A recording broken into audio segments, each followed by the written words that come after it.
Sometimes the best intentions lead to the worst discoveries.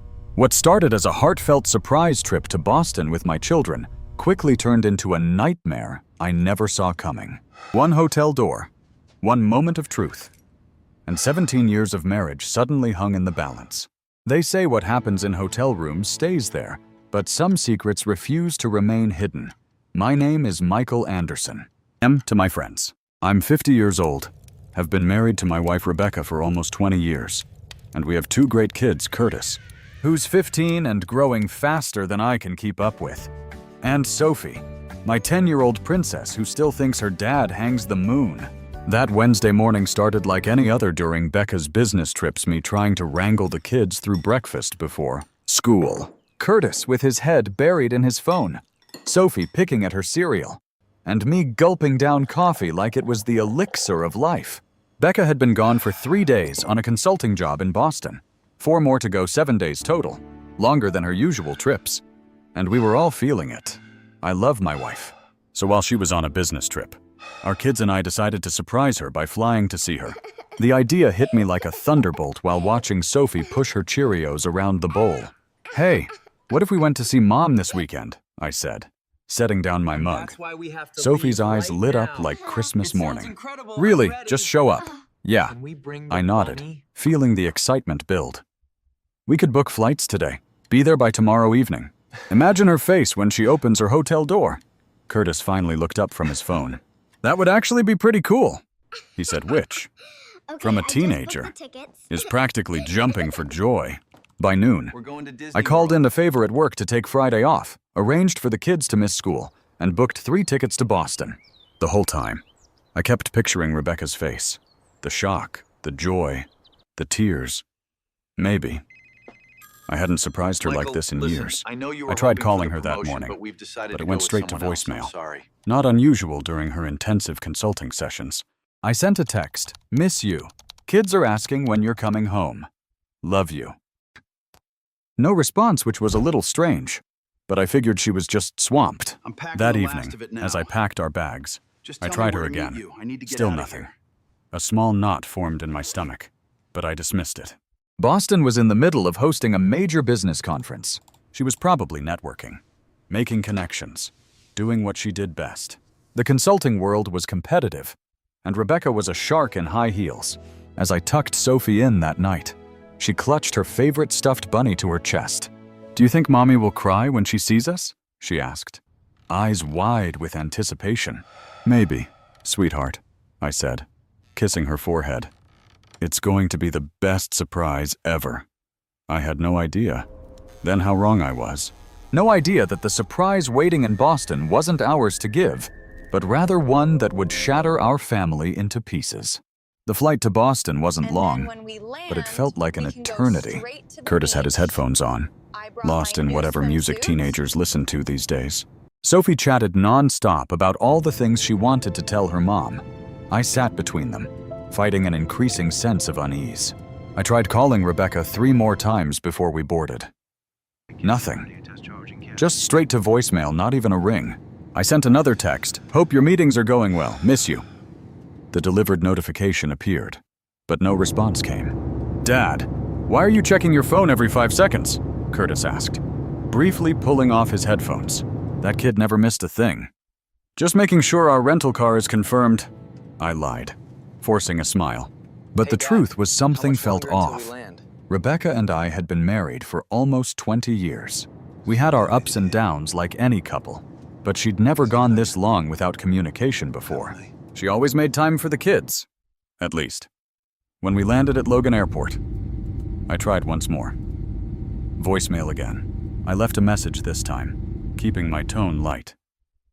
"Hey babe, just checking in. Give me a call when you get a chance." The rental car process was a nightmare. Wrong reservation, long lines, Sophie needing the bathroom twice. By the time we hit the road toward downtown Boston, it was already past 8 in the evening. Rush hour traffic had cleared, but the city streets were alive with Thursday night energy. "Dad, I'm hungry." Sophie whined from the back seat. "Me too," Curtis chimed in, finally engaged in something besides his phone. "Can we eat before we see Mom?" Let's get to the hotel first, I don't know. I said, Maybe we should stop my knuckles soon. white on the steering wheel. Maybe Mom can join us for a late dinner. As we neared the Marriott where Rebecca was staying, the knot in my stomach tightened. I tried calling once more, and this time, oddly, it rang, but still no answer. The hotel's revolving doors welcomed us with a whoosh of warm air. The lobby was elegant marble floors, soft lighting. Curtis and Sophie looked around, impressed by the upscale surroundings. My wife always stayed at nice places on her company's dime. Why don't you guys wait here? I told them, pointing to some plush couches. Sit down over there. I'll check us in and find out which room Mom's in. Sophie bounced on her toes. Can we surprise her right away? That's the plan, sweetheart. I nodded, forcing enthusiasm I no longer felt. As I approached the front desk, I had no idea I was walking toward the moment that would change everything. Good evening, sir.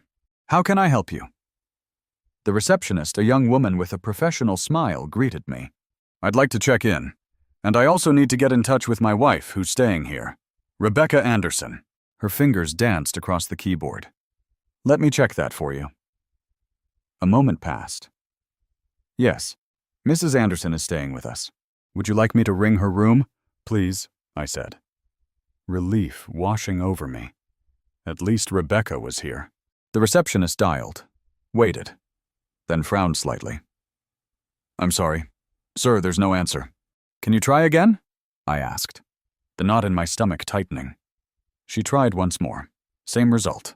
I'm sorry, there's still no answer. Would you like to leave a message? No, that's okay. I handed over my credit card. We'll just check in for now. My wife is expecting us, sort of. It's a surprise visit. A flicker of something. Hesitation crossed her face. I see. Well, let me get you set up. She processed our reservation, then handed me 2 key cards. You're in room 732. Mrs. Anderson is in 718. Different floors? I asked, confused. No, same floor, just down the hall from each other. She paused, then added, It looks like Mrs. Anderson checked in with a +1, though. The world stopped spinning for a moment. A +1. What do you mean? The receptionist's expression shifted to discomfort. The reservation shows 2 guests in the room. I assumed I'm sorry. I shouldn't have said anything. I forced a laugh that sounded hollow even to my own ears. No, that's fine. Probably a colleague sharing the room to save on expenses. But I knew better. Rebecca's company always sprang for private rooms for its consultants. It was a point of pride for them. I collected our bags and walked back to Curtis and Sophie, my mind racing. A work friend, a female colleague, or I couldn't bring myself to complete the thought. Did you find Mom? Sophie asked, bouncing with excitement. Not yet, sweetheart. Let's go up to our room first and freshen up. The elevator ride was silent, except for Sophie's humming. Curtis shot me a look he sensed something was off, but thankfully kept quiet. Our room was nice, standard high-end hotel fare. I set the bags down and took a deep breath. Can we go see Mom now? Sophie pleaded. In a minute. Why don't you wash up? It's been a long day. While they were occupied, I slipped into the hallway and walked to room 718. My heart hammered against my ribs as I raised my hand to knock. No answer. I knocked again harder this time. Still nothing. But I could hear movement inside. Faint music. The sound of laughter. My blood ran cold. I pulled out my phone and typed, I'm outside your hotel room door. Open up. The movement inside stopped abruptly. Then a muffled male voice. I closed my eyes, suddenly certain of what I would find on the other side of that door. The door to room 718 opened slowly. Rebecca stood there in a hotel bathrobe, her hair disheveled, face flushed. Her expression cycled through shock, fear, and finally settled on something that looked strangely like annoyance. Jason, what are you doing here? She hissed, stepping into the hallway and pulling the door nearly closed behind her. I stared at her, momentarily speechless. After a beat, I found my voice. Surprise? I said flatly. Her eyes widened. The kids are here. At the hotel. In our room. Down the hall. My voice sounded distant, even to myself. They've been excited all day to see you. Rebecca ran a hand through her hair, glancing nervously back at her door. You should have called first. Mike, this is you should have called. I did, multiple times. I crossed my arms. Who's in your room? Becca. She flinched at the direct question. It's not what you think. Really? Because I think you have another man in there. Am I wrong? The door opened wider, and a man appeared behind her. Tall, fit, maybe early 40s. He was buttoning up his shirt. Becca, is everything okay out here?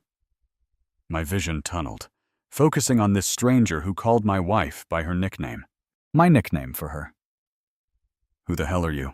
I demanded, my voice dangerously quiet. Mike, please, Rebecca started, but I cut her off. No, I want to hear from him. I stepped closer. Who are you? And why are you in my wife's hotel room? The man looked confused, glancing between Rebecca and me. I'm Trevor, from the Chicago office. He extended his hand automatically, then thought better of it and withdrew it. I didn't know Becca was married. The words hit me like a physical blow. I turned to Rebecca, who had the decency to look ashamed, but not ashamed enough. You told him you were single. My voice was barely a whisper now. Rebecca closed her eyes briefly. Can we please not do this in the hallway? Trevor, maybe you should go. Yeah, Trevor, I echoed, my anger finding its target. Maybe you should go. Trevor raised his hands in surrender. Look, man, I had no idea. She never mentioned a husband or kids. He grabbed his jacket from inside the room. I'm out of here. He hurried past us down the hallway, leaving Rebecca and me alone in a silence so thick it felt suffocating. 17 years, Becca, I finally said. 17 years and you're picking up guys on business trips? It's not like that, she snapped, her shame morphing into defensiveness. You don't understand. Then explain it to me. Explain why our children flew across the country to surprise their mother, only to find her with another man. She looked away. You should have called first. Those words, the audacity of them, broke something in me. Are you serious right now? This isn't my fault because I didn't warn you before catching you cheating? Lower your voice, she hissed, glancing down the hallway. The kids are waiting, I said, stepping back. Sophie has been bouncing off the walls all day about seeing you. What do you want to tell her? Guilt finally seemed to register on her face. Give me 5 minutes to get dressed. I'll come to your room. I turned to walk away, then paused. How long has this been going on? Rebecca? She couldn't meet my eyes. This was just a one-time thing, a mistake. Trevor's words echoed in my head. I didn't know Becca was married. It wasn't a mistake. It was a choice. And as I walked back to our room to face our children, I knew nothing would ever be the same again. The walk back felt like crossing a desert. Each step required enormous effort, my body suddenly heavy with the weight of what had just happened. How was I supposed to face my children now? What could I possibly tell them? I paused outside our door, taking a deep breath and forcing my face into something resembling normality. The keycard beeped, and I pushed the door open. Dad, did you find Mom? Sophie jumped up from the bed where she'd been watching TV. Curtis looked up from his phone, eyes narrowing as he studied my expression. What's wrong? He asked immediately. Too perceptive for his own good. That kid. Mom's coming in a few minutes, I managed. She was surprised to see us. Is she happy? Did she cry? Sophie clapped her hands. She was definitely surprised, I said, avoiding Curtis's searching gaze. Hey, why don't we order some room service? You guys must be hungry after the flight. Already ahead of you, Curtis said, still watching me carefully. We ordered burgers and fries. And chocolate cake, Sophie added, bouncing on the bed. Perfect, I nodded, trying to smile. A knock at the door made Sophie leap up. Mom's here. Before I could stop her, she flung it open and launched herself at Rebecca, who stood in the hallway looking completely composed. Hair brushed, makeup fixed, wearing a professional outfit. If I hadn't seen her 10 minutes ago in a bathrobe with a half-dressed man, I would never have guessed anything was amiss. Mommy, Sophie squealed, wrapping her arms around Rebecca's waist. Ah, sweetheart, Rebecca said, hugging her back. What a surprise to see you all. Her eyes met mine over Sophie's head, and I saw the silent plea in them. Play along. For the kids. Curtis hadn't moved from his spot on the bed. Hey, Mom, he said, his tone carefully neutral. Rebecca crossed the room and kissed the top of his head. Hey, buddy, you've grown since I left. It's been a week, Mom, he replied dryly. An awkward silence followed, broken by Sophie's enthusiastic recounting of our journey. Rebecca listened and nodded, occasionally glancing at me, but I couldn't bring myself to meet her eyes. Dad said we could all have dinner together, Sophie finished. Room service is coming with burgers? Rebecca's smile faltered slightly. That sounds wonderful, but I actually have a work dinner tonight. Important clients. I barked out a laugh that I quickly disguised as a cough. Sophie's face fell. But we came all this way to see you. I know, honey. And I'm so happy you did. Rebecca reached out and touched her cheek. I'll be all yours tomorrow, I promise. We can see the sights. Do whatever you want. She turned to me. Can I talk to you in the hallway for a minute? Mike. Curtis rolled his eyes. Real subtle. Mom. I followed Rebecca outside, making sure to leave the door slightly ajar in case Sophie needed me. Work dinner, I said once we were alone. Is that what you're calling it now? Rebecca's artificial composure cracked slightly. Mike, please, I need time to figure this out. Figure what out? How to lie to your family, because you seem to have that down pat. Rebecca flinched as if I'd slapped her. That's not fair. Not fair. I kept my voice low, mindful of the kids just inside. You know what's not fair, Rebecca. Our daughter made us check 3 different stores for her favorite travel pillow so she could bring it to you. Curtis actually put his phone down long enough to help me book the flights. Do you have any idea how excited they were to see you? Her eyes welled with tears. Mike, I made a terrible mistake. I know that. But please don't tell the kids. Not yet. So I'm supposed to pretend everything's fine. I laughed bitterly. Put on a show while you go back to your client dinner. It really is a client dinner, she insisted. Trevor won't be there. I need this account. Mike, it's worth millions to the firm. I stared at her, realizing I didn't even recognize the woman standing before me. Your career. That's what you're worried about right now. No, of course not. She rubbed her temples. I'm trying to salvage whatever I can from this disaster. Please, Mike one night. Let me get through this dinner, and then tomorrow we can figure everything out. There's nothing to figure out, I said flatly. You cheated on me. You lied to our children. You've been living a double life, and I don't even know for how long. She reached for my hand, but I pulled away. It wasn't a double life. It was one mistake. Trevor's words echoed in my head. I didn't know Becca was married. Save it, I said, turning back toward our room. Go to your dinner. I'll take care of the kids. What will you tell them? She asked anxiously. I paused, hand on the doorknob. I haven't decided yet, but unlike you, I don't lie to my children. Back inside. Sophie was bouncing on the bed, excitement radiating from her like sunshine. Is Mom coming to dinner with us? I swallowed hard. Not tonight, sweetheart. Mom has an important work thing she can't miss. Sophie's face fell, and the sight of her disappointment made my chest ache. But we came all this way to surprise her. I know, honey, I said, sitting beside her and pulling her close. And she was definitely surprised. She just has to finish some work first. But guess what? She's all ours tomorrow.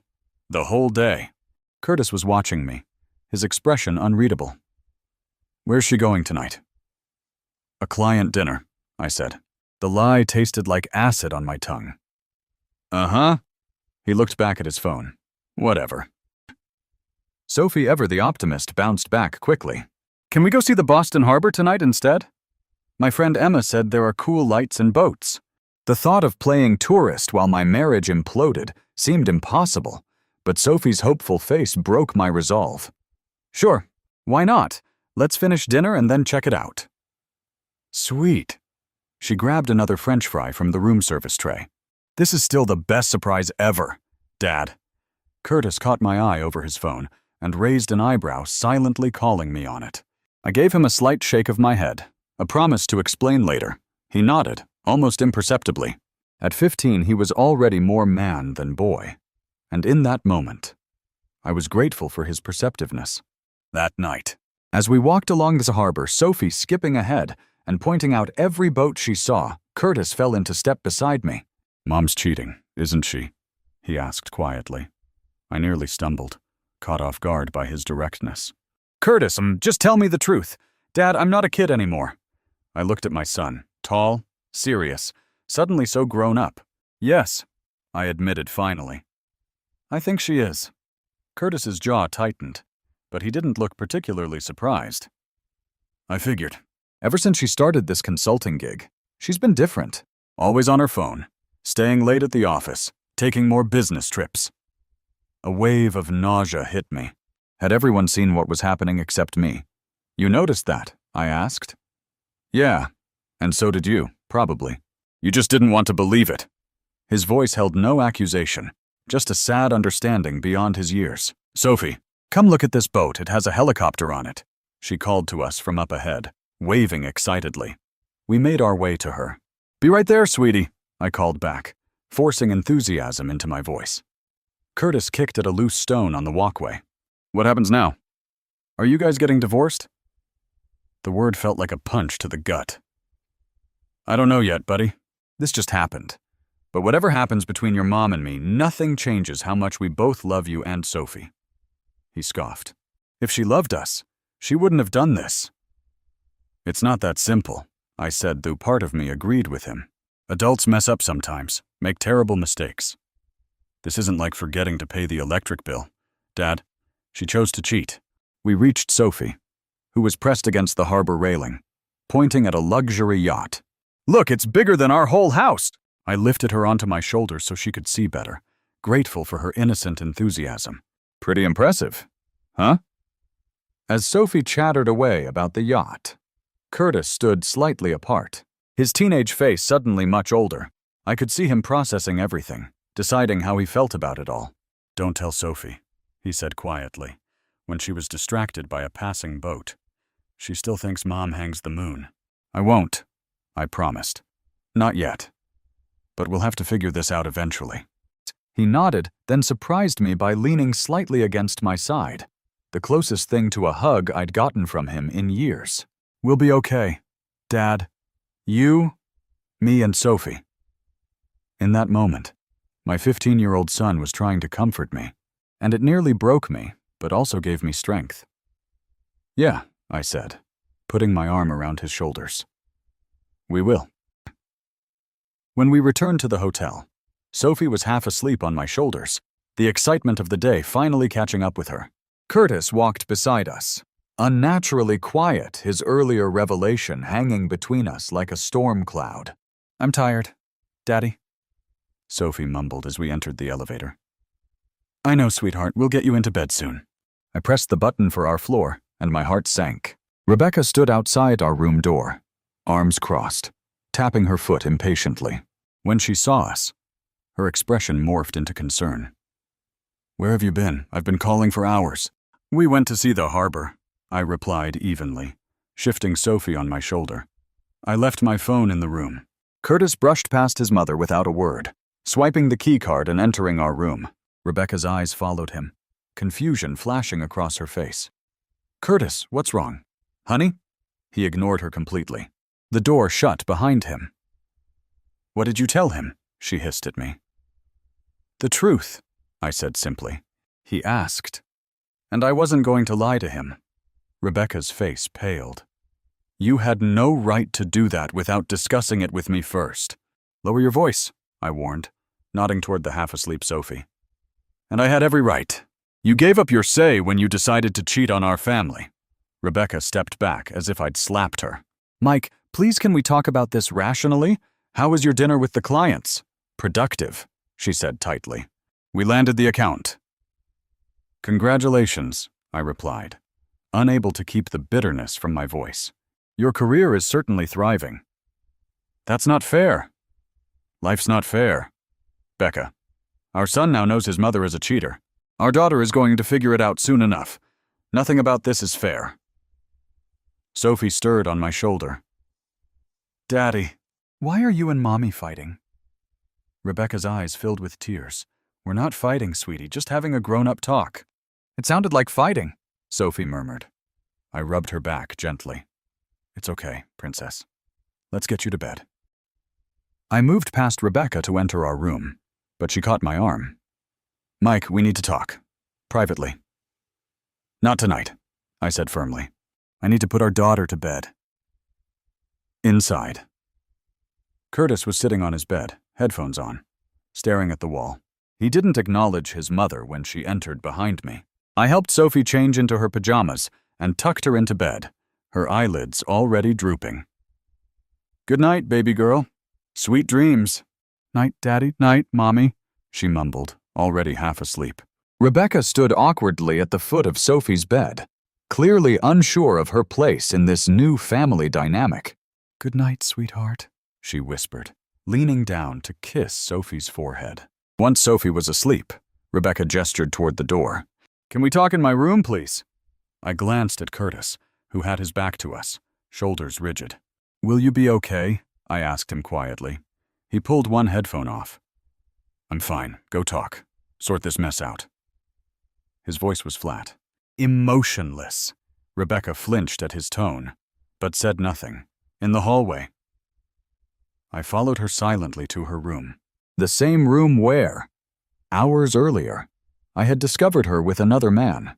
The irony wasn't lost on me. She swiped her keycard and we entered. The room had been cleaned, all evidence of her afternoon tryst erased. But I could still feel it, the betrayal lingering in the air like a bad smell. Curtis hates me, she said finally, breaking the silence. He's hurt, I corrected. We all are. Rebecca sat on the edge of the bed, her composure finally cracking. I made a terrible mistake. Mike, I don't know what I was thinking. That's just it, I said, remaining standing. You weren't thinking about us at all. I don't even know where to start, she said, pacing nervously. How about the truth for once? She hesitated, just long enough for me to know what was coming wasn't the full truth. It was just this once. Mike, a momentary weakness. Trevor didn't seem to think it was a one-time thing, I countered. He said he didn't know you were married. How would he not know that if this was your first encounter? Rebecca's shoulders slumped. We've been talking for a few months. Flirting. It started at a conference in Chicago. So this wasn't your first business trip rendezvous? She closed her eyes. No. The confirmation, though expected, still felt like a knife to the gut. I leaned against the wall for support. How many times? How many men? Just Trevor. 3 times. She wiped at a tear. I know that doesn't make it better. No, it doesn't. I shook my head in disbelief. 17 years. Becca. 3 kids. And you risked it all for what, some excitement, an ego boost. It wasn't like that, she insisted. We grew apart, Mike. You're always working, always focused on the kids. When was the last time you looked at me, really looked at me as a woman, not just a wife and mother? Anger flared within me. Don't you dare blame this on me. If you felt neglected, you could have talked to me. We could have worked on it together. Instead, you chose to lie, to cheat. I know, she whispered. I know that now. And I'm so sorry, Mike. More sorry than you can imagine. Sorry you did it or sorry you got caught. She flinched. That's not fair. None of this is fair, Rebecca. Our kids are going to be devastated. Curtis already hates you. Sophie will find out eventually. You've blown up our entire family for a fling with some guy from the Chicago office. Silence fell between us, heavy with 2 decades of shared history and the realization that it might all be ending. What happens now? She finally asked. I looked at her, really looked at her. The woman I had loved since college, the mother of my children. A stranger now. I'm taking the kids home tomorrow, first flight out. Mike, please, she begged. We can work through this. Couples therapy, a fresh start, whatever it takes. I don't know if I can ever trust you again, I admitted. And without trust, what do we have? Her face crumpled. 20 years of love. A family. A history. A history you didn't value enough to protect. I moved toward the door. What are you going to tell Sophie? I paused, hand on the doorknob. I don't know yet, but unlike you, I won't lie to her. The flight home was quiet. Sophie fell asleep almost immediately, exhausted from the emotional roller coaster of our truncated vacation.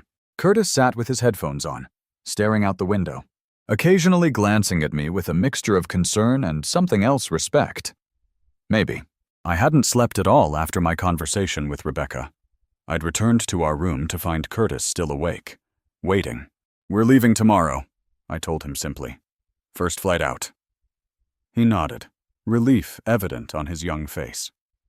Good. Rebecca had come to the airport to see us off, her eyes red-rimmed from crying. Sophie had hugged her tightly, confused about her sudden departure. But why can't Mom come with us?